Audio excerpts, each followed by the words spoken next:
Muy buenos días. Es domingo, día de escuchar la palabra de Dios, de salir a su encuentro, de recibirlo en una santa comunión junto con todos nuestros hermanos en una asamblea santa.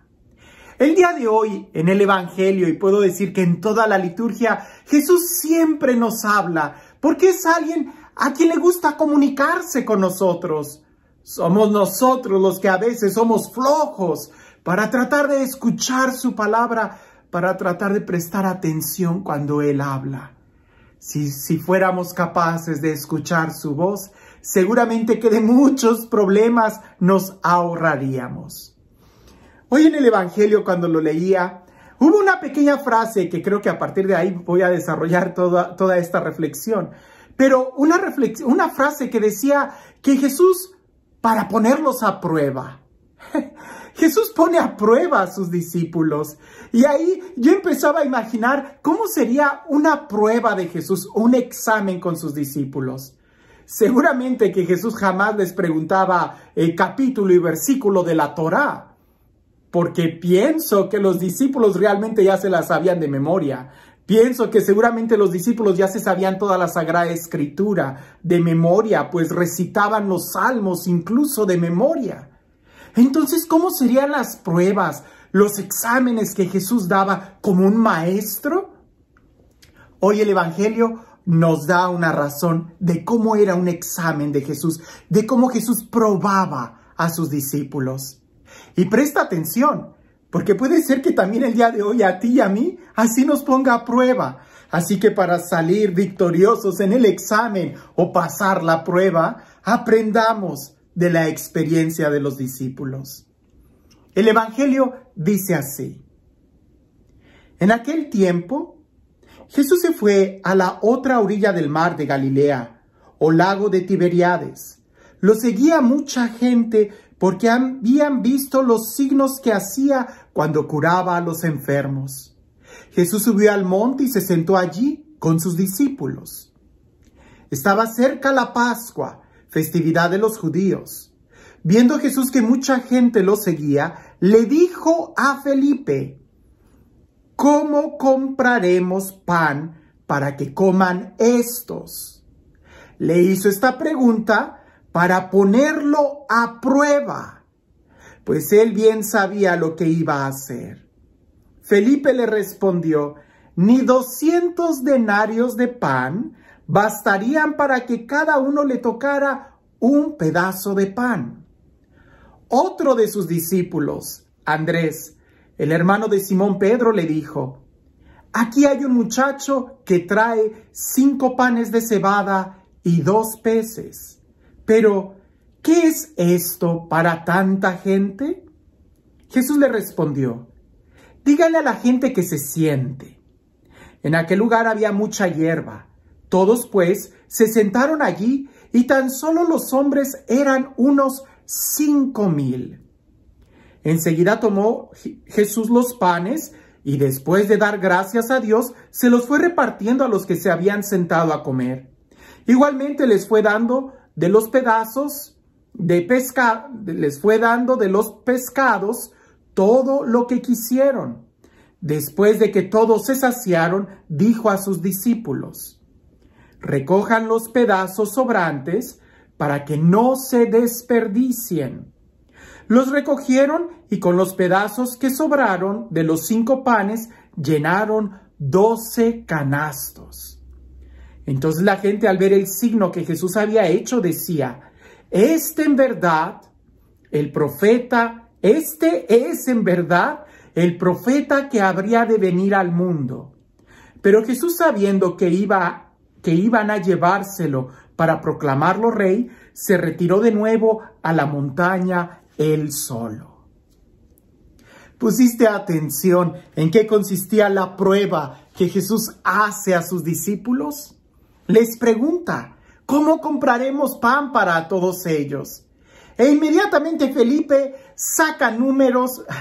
Siempre en un grupo de amigos hay alguien demasiado intelectual que le gustan las estadísticas, que le gustan los números, pero muchas veces eso nos detiene a poder responder correctamente.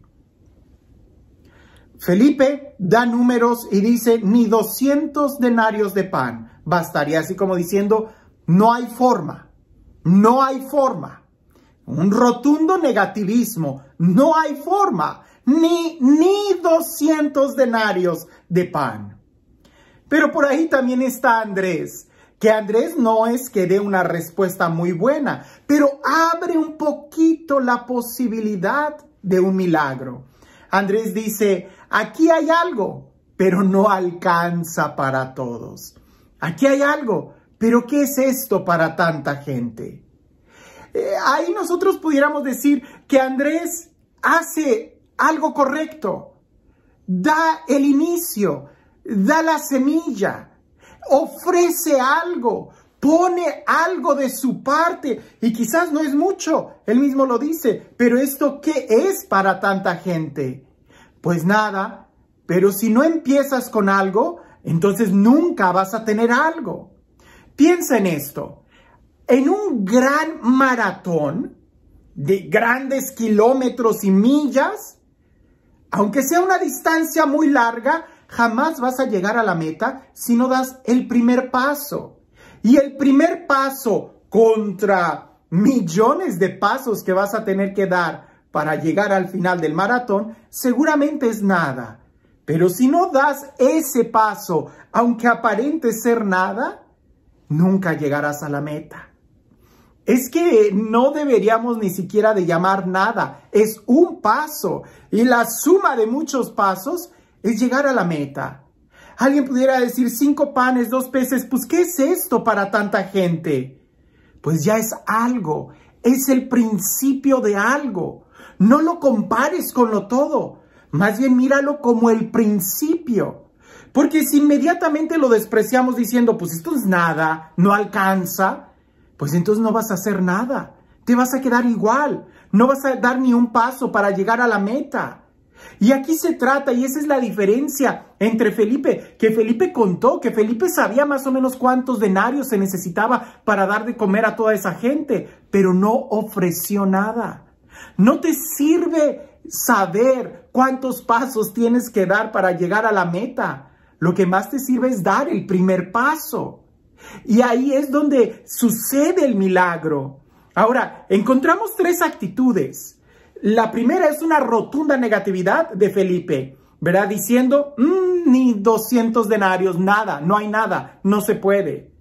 Encontramos la de Andrés, pues aquí hay algo, pero no es suficiente. ¿Qué es eso para tanta gente? Y la tercera actitud, que es la más importante, es la de Jesús.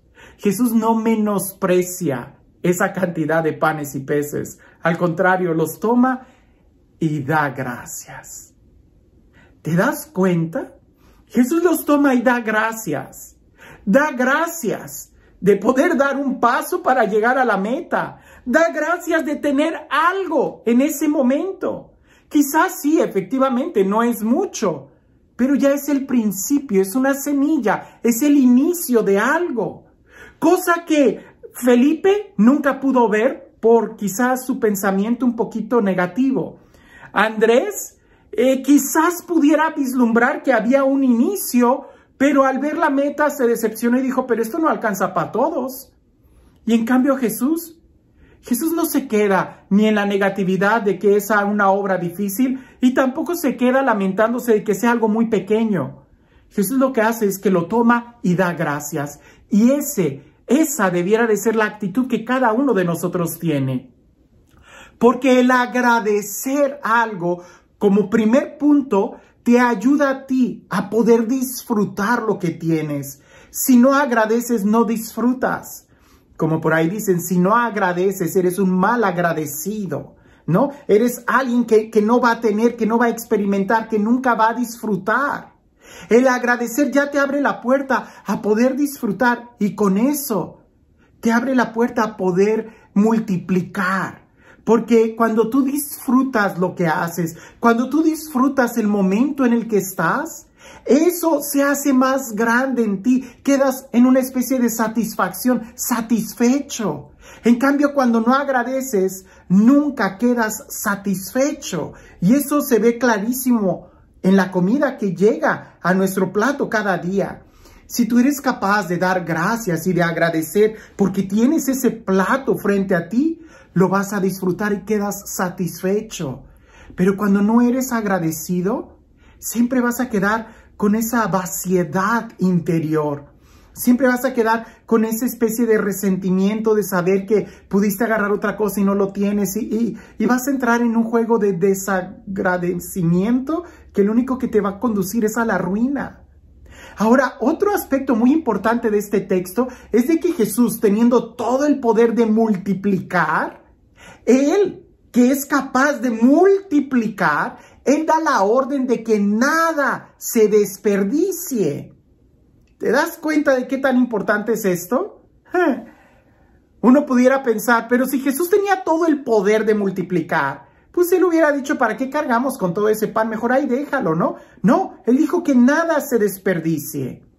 Porque si tú no desperdicias, quiere decir que valoras. O pongámoslo al revés. Lo que tú desperdicias es porque no lo valoras, no lo cuidas. Si lo valoras, no lo desperdicias. Y la diferencia entre, perdonen el lenguaje que uso, pero es un ejemplo sencillo. La diferencia entre un hombre exitoso y quizás nosotros es de que el hombre exitoso no desperdicia su tiempo. Para él el tiempo es muy valioso. Y a veces nosotros desperdiciamos mucho tiempo ahí en el celular o papaloteando o haciendo nada. Si nosotros fuéramos capaces de seguir ese consejo de Jesús, no desperdicies tu tiempo, te darías cuenta que tienes el mismo tiempo, las mismas horas y los mismos minutos que el estudiante más, ¿cómo se dice?, inteligente de la escuela, más aplicado. Tendrías las mismas horas, los mismos minutos de aquel hombre exitoso, de aquella mujer que es capaz de organizar todo su hogar y tener hijos y todo.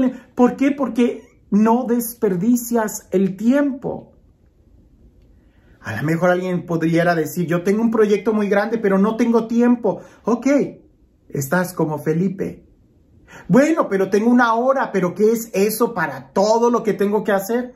Bueno, estás como Andrés.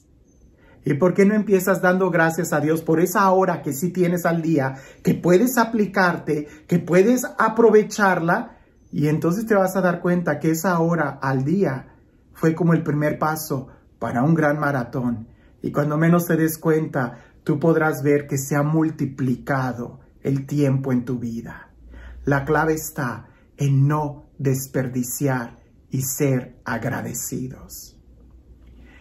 Y este Dios, el Dios del amor, el Dios de la vida, el Dios de la paz, el Dios de la plenitud, el Dios que multiplica todas sus bendiciones en abundancia sobre cada uno de nosotros, que sea Él quien el día de hoy nos bendiga.